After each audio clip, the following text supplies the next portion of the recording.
Hey guys. So I know I said I was going to be on Monday, and I know I wasn't because today's Tuesday and I wasn't there yesterday. I'm really sorry. That was an accident. However, I have a really good excuse. A really good one. The cookbook, she is done. Done. The glossary is done. The table of contents is done. The cover page is done. The actual cover is done. Everything is done. I'm waiting for final typesetting, and then that baby will be sent off to the publisher. And with luck, I will be ordering the galley copy or getting the galley. I'll be sending for the galley copy on Thursday. Knock on wood. I'm so excited. Oh my gosh. So I kind of like to have my NaNoWriMo project from the previous year done before I start NaNoWriMo for this year. And I was beginning to wonder if that was going to happen. And it was all on me. Um, so yeah. Anyway, I have gotten it done. Everything is in. The typesetting shouldn't take long. Like I said, I'm fully expecting to order this on Wednesday or Thursday, I mean, and I'm really excited. Guys, it looks fantastic. There are a few graphics, woodcuts and things like that. Um, there's a ton of recipes. And if you're a history nerd at all, if you have any interest in the history of the medieval or Renaissance period, you could live in my footnotes. I have so many footnotes. I mean, like, I have an excessive number of footnotes. I fully admit it, and I'm a teeny tiny bit guilty about it, but not really. Everything I have stated in the book is backed up. Um, you know, I've worked my hiney off for this, and I'm really excited. And so I want you to keep your ears peeled. As soon as I have had a chance to look through the galley copy, I will be setting up the book for pre-order. Again, hopefully, I still haven't figured out how to do that, but I'm sure that they'll talk me through it. And what I'm probably going to do is have a contest for a signed copy of the book. So keep your ears tuned for that, because I think I haven't figured out what I want to do yet, but I want to promote the book, the cookbook, but I also really want to be able to hand over a signed copy of the cookbook to one of you who has been so consistently begging me to finish this so that you can read it. And it's, the right time of year. It's Thanksgiving, Christmas. It's time. And it's something that you, the readers, and my fans can look forward to participating in and finding out more about as we go on. So, yeah, I'm wicked excited about things right now. I'm feeling extremely positive and happy. I also want to talk about NaNoWriMo because, as you know, we are in the final week of Nano Prep. Okay, I mean the final week of Nano Prep is this week. It ends on the 24th, and then there's a handful of days, and it's November, and it's writing time. So, are you ready? I'm not. I'm ready to run in circles and scream and shout, but I'm not ready for writing. But I am. I'm actually really excited about it.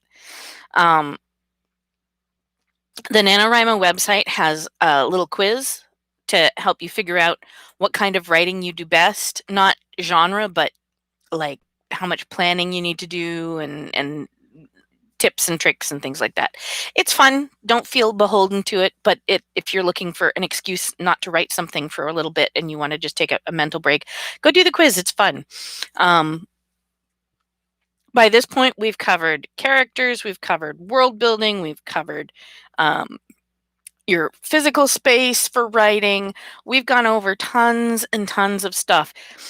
Nobody's ever completely ready for this stuff, but I think you're as ready as you're ever going to be. And I just want to say officially, I believe in you. I believe in me. I have had this fantasy project in my mind for a couple of years now. And it's just kind of been percolating. And I had two projects which I could have worked on for Nano this year. One was my fantasy, and one was my science fiction. But my science fiction requires input from my technical advisor, and he works for a living. So I can't just, call him up in the middle of the day and say, okay, chop, chop, I need this in like 10 minutes. It's not a project that I can do during Nano because it relies so heavily on a second person. So that basically decided me that I was writing fantasy this year. Okay, great. And then I started down and trying to do I'm on, what do they call it, a plantser. I'm not a pantser. I'm not a plan. I do a little bit of planning, but not a lot. I tend to do like about a half a dozen or a dozen major plot points, and then I work from one to the other. And sometimes I'll work up the ending or where I'd like to go in a general way, but not be beholden to it, because sometimes my characters rebel.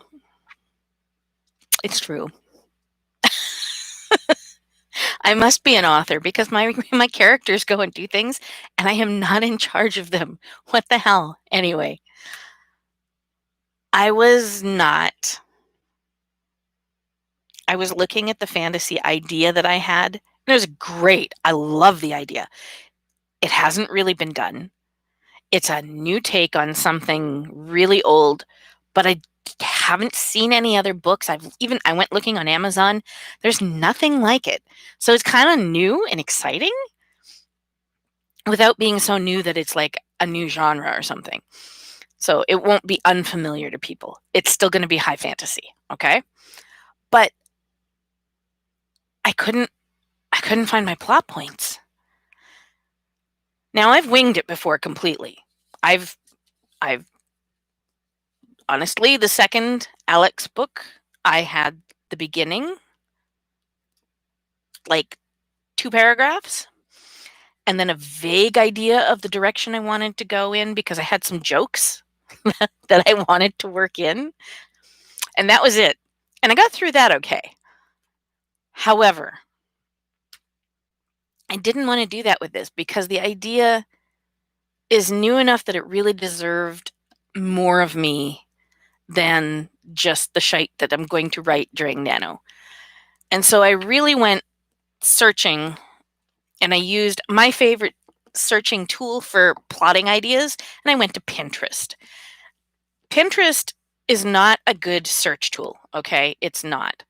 It's very good if you're looking for something visual, though. And so I started looking at pictures of characters, D&D characters, D&D plot lines, and I thought, well, I'll throw a couple of those in my emergency file for if I get stuck with writer's block and I can't think of anything. And I stumbled on a really cool story idea that totally did not mesh with mine, and then realized that I could turn it on its head, change it, make it completely mine, and it fit so beautifully into the world that I have in my head that it was like this seamless thing. It just came together. And I'm looking at it going, okay, I played it a little tight, but yay. Okay, it's breathing time. I have ideas. And I'm really fired up about this. I've wanted to write this story forever, and now I have this great kind of overarching plan, but none of the little niggly details. And that's okay, because that's how I work best. And I'm ready for this. And I'm like stoked to sit down on November 1st and just bang out some words. There's words in here and they're crowded. And I hope I don't run out of them before the end of the month, the end of November. But I'm very glad to have the cookbook done and not have any other writing that I have to pay any attention to. I now have the ability to go into November with my plate clear. I have my schedule's kind of banged out. I know when I'm going to be writing. I know what I'm going to be doing. And I'm ready. I'm just ready. And I hope you are. And if you're not, that's okay too. It really is. Um, I'm going to try and open up a chat room in the mornings for people to come and talk writer stuff. It'll probably be a Google room because that's what I use, and I have the hoity-toity businessy version because of uh, my family. So I'll open it up. People can come in and talk. I won't be writing in the morning this year because I have my grandson, and that kind of interferes. It's hard for me to write while I'm saying, "No, honey, don't put that in your mouth." So mornings will be my time to kind of go through my emails and plan dinner and do all those things. And then after he's down for his nap at 1 o'clock, I'm going to come up, sit down in my office space, and plunk out my words. And so, yeah, that's where I'm at. So what I'm going to do is open up that chat room. Probably not every morning, but maybe for an hour a day or an hour every other day. And y'all come on in, talk to me, bitch about how your spouse won't leave you alone or your cat peed on your manuscript or whatever it is that's happening in your life. And we can have bitch sessions about our characters not doing what we want them to do, and maybe we can share some tips and tricks and ideas. I'd love that. So whether you're ready or not, November is right around the corner. I know you can do this. If for whatever reason 50,000 words is beyond your grasp, or your project doesn't warrant it, because I have a project that I did not win Nano with, but which is published and sold, like, I don't know, some 4,000 copies. Like, that's the definition of success, even though I didn't win Nano. So, set yourself a different goal. You can do that. I think the website even lets you do it this year. And if not, you can do it. There's a couple of new tools out there, but I'll sort of elaborate on that more during Nano itself. But do sit down, put words on the paper, make it work, and don't forget to do all of the do things. You got to drink the water, maybe ingest some coffee to keep you awake, get sufficient sleep, get enough socializing in, which admittedly is a heck of a lot harder this year than in past years. Although if you're like me and you're kind of a recluse and don't go out a lot anyway, it's kind of nice because now everybody does it my way. Yay! And eat some good food and drink the water, take a shower, brush your teeth. And we're going to support each other during this November, and we're all going to win. Because if you've put words down on paper, if you have put your all into it, whether or not you hit that 50,000 word target or not, you win. It's just that simple. I love you all, and I will see you next week, okay? We're getting really close here. Good luck, and I love you guys. Bye. Don't forget to subscribe, by the way.